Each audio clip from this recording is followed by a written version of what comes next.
Ano ang laro to? Pag tinranslate mo, The Spy Realm, wala pang ganyan dito. Malabo ring ilabas yan. The Spy Realm?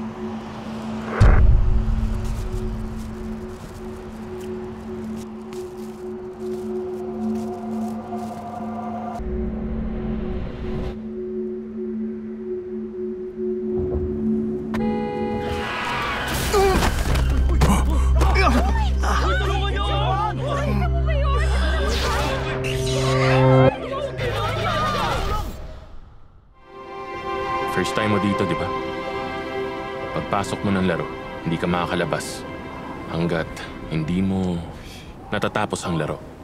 Pag na-game over ka na dito, sa totoong mundo, mamamatay ka rin. Sinasabi mo bang nakapasok ako mismo sa game? Ipagpalagay na nga natin na ganun. Pero ang sitwasyon ngayon, mas komplikado pa dyan.